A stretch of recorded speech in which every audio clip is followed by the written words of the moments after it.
आपके श्री चरणों मेरा प्रणाम, आप सभी को मेरा अभिवादन।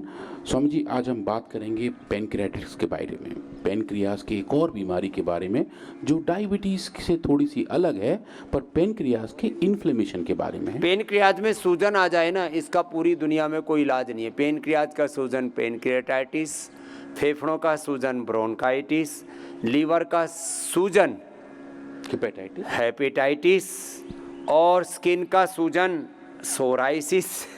और ये जो इसी से लगता है ना, इसका इलाज एलोपैथी की दवाओं में नहीं है। ये आयुर्वेद में कैसे ये सारा इन्फ्लेमेशन अंदर का कैसे हटता है, उसका एक बहुत बड़ा उदाहरण है पेनक्रियाटाइटिस को दूर करना।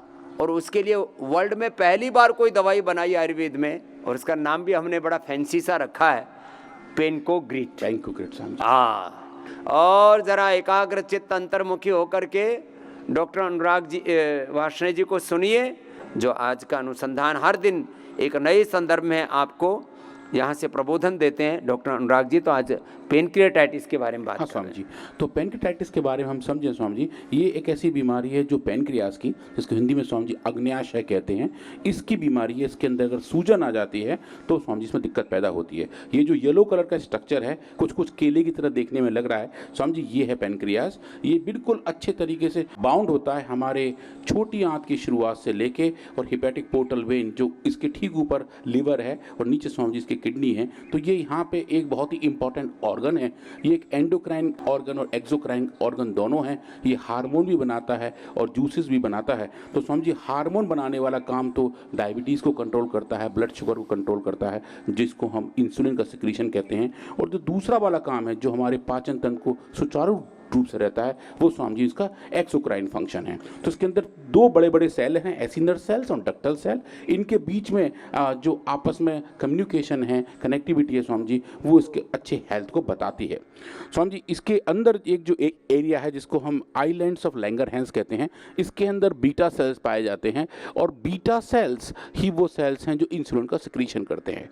स्वामी जी, मैं इस संदर्भ में एक छोटी सी बात और ऐड करना चाह रहा हूँ। स्वामी जी, अभी हमारी कुछ स्पेसिफिक स्टडी चल रही है। हमने स्वामी जी उस स्टडी में क्या किया हुआ है, हमने एनिमल्स को कैफेटेरिया डाइट खिलाई है स्वामी जी, जिनको मतलब हमने रोज केक, चिप्स और पिज़्ज़ा और अलग अलग टाइप की जो कैफेटेरिया के फूड हैं स्वामी जी, वो खिला रहे हैं। वो एनिमल कैफेटेरिया डाइट खा खा के बहुत गब्दू हो गए, बहुत मोटे मोटे हो गए स्वामी जी। उनके बायोलॉजिकल फंक्शन भी खराब होने शुरू हो गए हैं स्वामी जी। उनका इंसुलिन का लेवल भी चेंज हो गया है, ब्लड शुगर लेवल 500 पहुंच गया है स्वामी जी। वहाँ पे अब हम ट्राई कर रहे हैं सो अपनी आयुर्वेदिक औषधियों को, और देख रहे हैं स्वामी जी जो blood sugar level cafeteria diet खा के खराब हो गया स्वामी जी, वो भी ठीक होता हुआ दिखाई दे रहा है। ये विश्व की पहली स्टडी है जहां हम स्वामी जी देख पा रहे हैं कि कैफेटेरिया डाइट के अपने दुष्प्रभाव हैं और वो दुष्प्रभाव हम अच्छी औषधि के इस्तेमाल से कंट्रोल और रेगुलेट कर पाते हैं। तो स्वामी जी उसमें भी हम यही देख रहे हैं, ये आइलैंड ऑफ लैंगरहैंस, ये वो वाले एरिया हैं, ये वो द्वीप हैं जिसमें स्वामी जी बीटा सेल्स पाए जाते हैं। तो इन बीटा सेल्स का भी स्वामी जी हमें कहीं कहीं रीजनरेशन देखने को मिल रहा है स्वामी जी। जो रीजनरेशन की बात जो अब तक नियर इम्पॉसिबल मानी जाती है स्वामी जी, हमें कहीं कहीं मधु ग्रिड के ट्रीटमेंट से टिश्यू के लेवल पर स्वामी जी हमें बीटा सेल रीजनरेट हुए दिखाई दे रहे हैं। तो आज हम स्वामी जी देखेंगे एक्यूट पेनक्रियाटिस के बारे में, जो एक सीवियर इन्फ्लेमेशन है। और जैसे स्वामी जी आप बताते हैं कि थोड़ा स्लो इन्फ्लेमेशन अगर कॉन्स्टेंटली शरीर में बना रहे तो उससे अलग अलग बीमारियां पैदा हो जाती हैं। अगर वही इन्फ्लेमेशन, वही सूजन अगर पेनक्रियास के अंदर हो जाए तो स्वामी जी पेनक्रियाटिस हो जाता है। और जो एक ऐसी बीमारी है जो बहुत एक्यूट फॉर्म में आती है, अचानक से स्वामी जी बहुत दर्द हो जाता है और ये दर्द जनरली बहुत असहनीय होता है।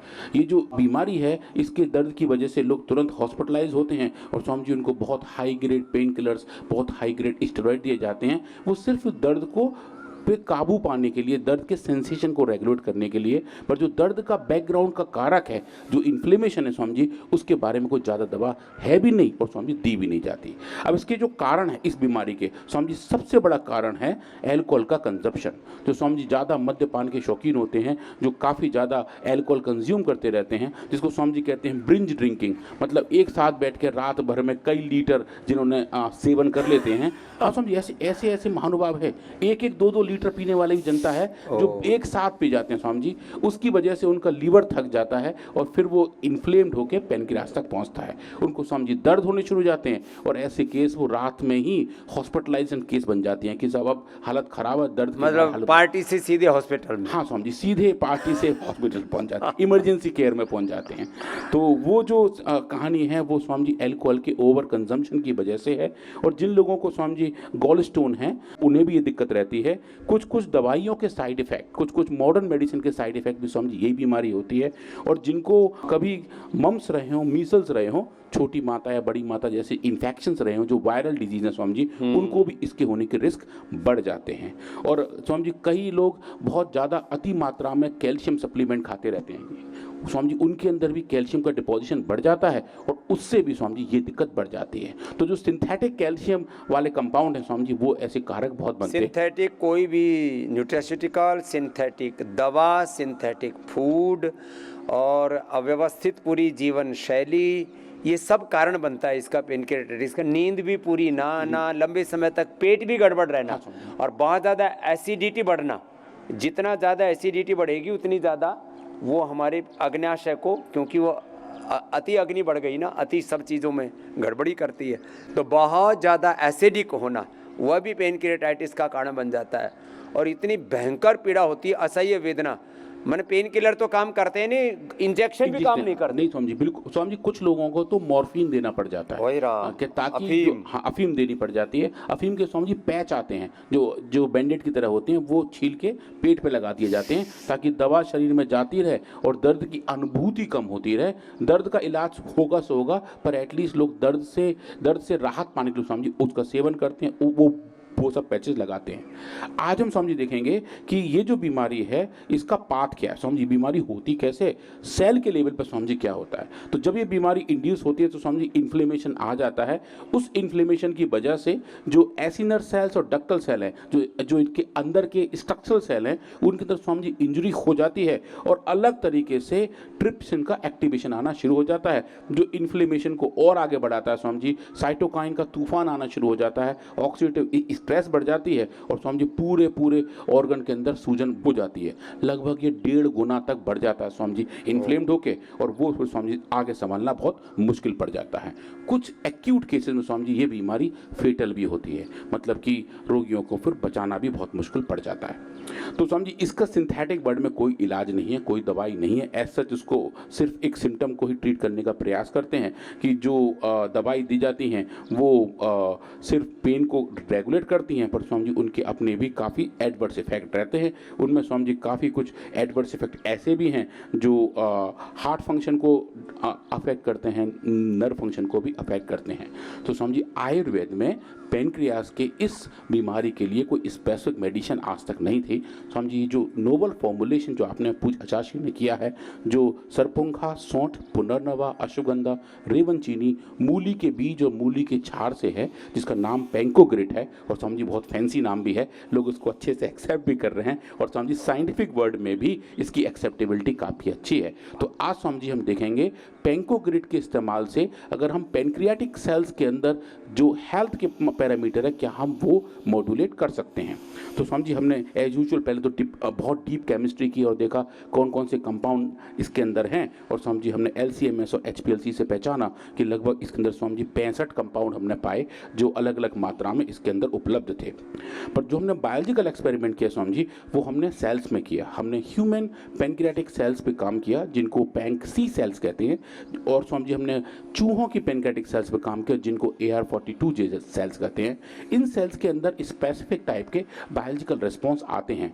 स्वामी जी अगर हम इनके अंदर इन्फ्लेमेशन इंड्यूस करें या ऑक्सीडेटिव स्ट्रेस इंड्यूस करें तो स्वामी जी ये ऐसे सिक्रीशन पैदा करने शुरू कर देते हैं जो इस बीमारी के मॉलिक्यूलर प्लेयर होते हैं, जिनकी वजह से ये बीमारी डिफाइन होती है, आइडेंटिफाई होती है। तो स्वामी जी हमने वो वाले काम करने शुरू किए, और जो इसका क्लिनिकल मार्कर है, ये जो बीमारी है इस बीमारी का जो क्लिनिकल मार्कर है वो ब्लड में अगर हम नापें तो 2 एंजाइम्स हैं, एमाइलेज और लाइपेज। ये दोनों एंजाइम्स अगर बड़े होते हैं तो वो पेनक्रियास के फंक्शन के बारे में बताते हैं।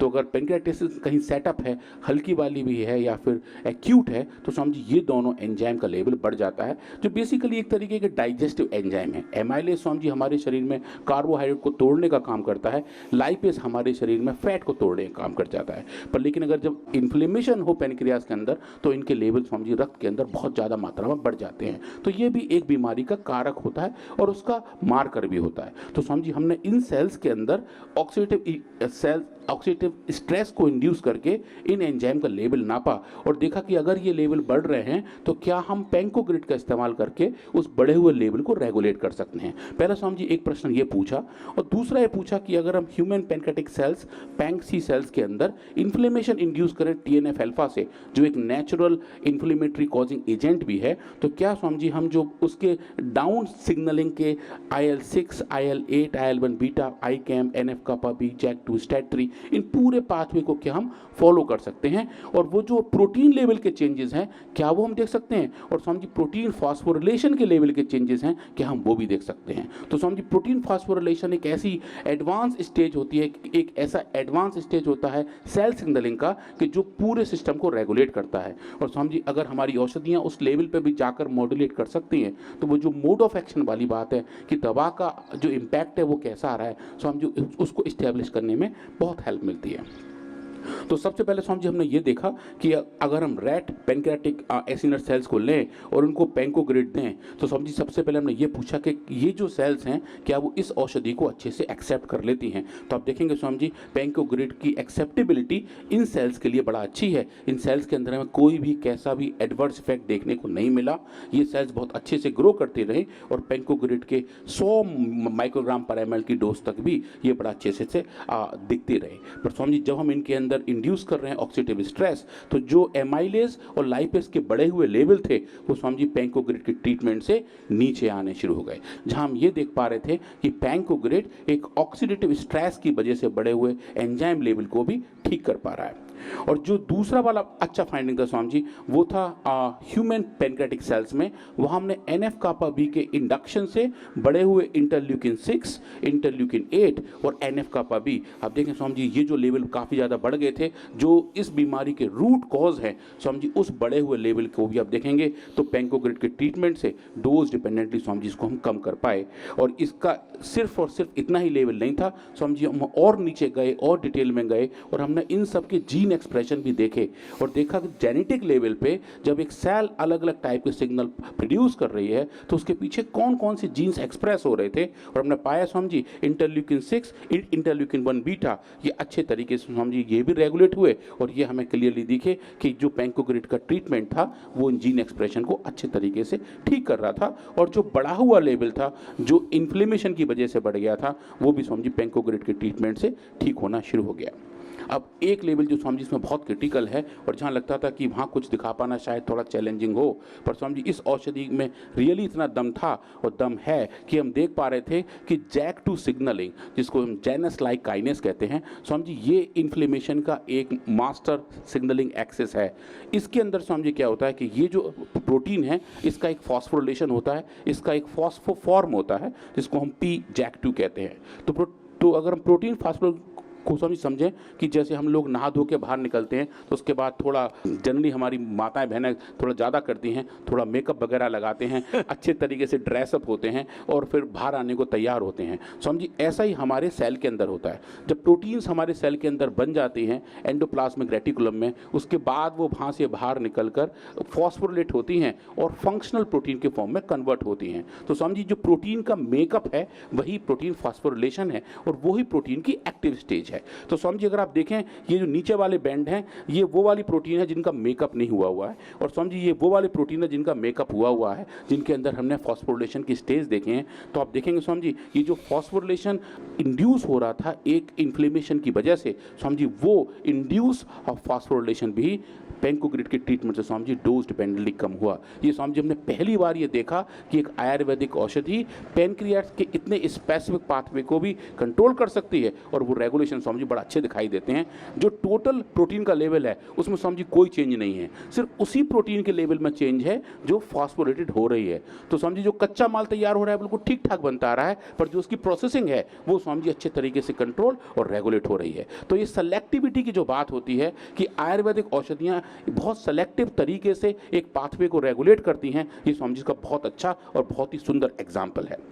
ऐसा ही स्वामी जी हमने काम किया STAT3 के बारे में। एक और ऐसी प्रोटीन है उसका भी फॉस्फोरिलेशन होता है। तो स्वामी जी ये नॉर्मल अनफॉस्फोरेटेड प्रोटीन है, टोटल प्रोटीन है, और ये इसका फॉस्फोरेटेड वाला वर्जन है। स्वामी जी आप यहाँ देखेंगे इसका फॉस्फोरिलेशन भी पेनकोग्रिड के ट्रीटमेंट से स्वामी जी रेगुलेट होना शुरू हो जाता है। ये पूरी फाइंडिंग स्वामी जी हम समरी के तौर पर देखें कि जो नॉर्मल पेनक्रियाज से लेके एक्यूट इन्फ्लेम्ड पेनक्रियाज है उसके जो पूरे पाथ हैं, इन्फ्लेमेशन के मार्कर, इन्फ्लेमेशन के साइटोकाइन, उनका जीन एक्सप्रेशन, प्रोटीन फॉस्फोरिलेशन और स्वामी जी ऑक्सीडेटिव स्ट्रेस की वजह से पैदा हुए एमाइलेज और लाइपेज, वो सब स्वामी जी पेनकोग्रिड की वजह से रेगुलेट होने शुरू हो जाते हैं। और ये फाइंडिंग लेके स्वामी जी हम एक अच्छे जर्नल के पास गए जिसका नाम भी बड़ा अच्छा है, journal of biologically active product from nature. तो स्वामी जी ये नेचर के द्वारा जो भी एक्टिव प्रोडक्ट्स हैं उनके बारे में पब्लिश करते हैं। टेलर और फ्रांसिस के स्वामी जी अच्छे जर्नल हैं, और स्वामी जी मुझे बताते हुए बड़ा अच्छा लग रहा है कि पेनकोग्रिड का ये डेटा इस जर्नल में स्वामी जी पब्लिश हुआ है कि पेनक्रियाज की इस बीमारी को हम पेनकोग्रिड से कैसे ठीक कर सकते हैं। वर्ल्ड के टॉप क्लास रिसर्च जर्नल्स में ये पतंजलि के सारे रिसर्च पेपर छप रहे हैं, और पूरी दुनिया के सामने हमने योग की, आयुर्वेद की, अपने सनातन उस विरासत को पूरी विज्ञान के साथ में प्रतिष्ठापित किया है। और ये हर दिन एक नया अनुसंधान आपके सामने रखते हैं कि हमने कैसे कैसे योग का, आयुर्वेद का और हमारे ऋषियों की ज्ञान की विरासत का साइंटिफिक वैलिडेशन किया, उस पर रिसर्च किया और क्लिनिकल कंट्रोल ट्रायल करके ये सारे प्रमाण आप तक प्रस्तुत किए हैं कि जो भी आपको दे रहे हैं औषधियाँ, जो भी आपको दे रहे हैं उपचार, उसका बहुत विधि विधान के साथ में पूरा मूल्यांकन करके और फिर उसके पूरी डोज और उसका पूरा टाइम डिसाइड करके कि आप 1-2 सप्ताह से 1-2 माह तक ये उपचार करेंगे तो आप वापस जैसा प्रकृति परमेश्वर ने आपको बनाया उस स्थिति में ला सकते हैं। यही प्रकृति का वरदान है और उसी प्रकृति संस्कृति से आपको जोड़ रहे हैं।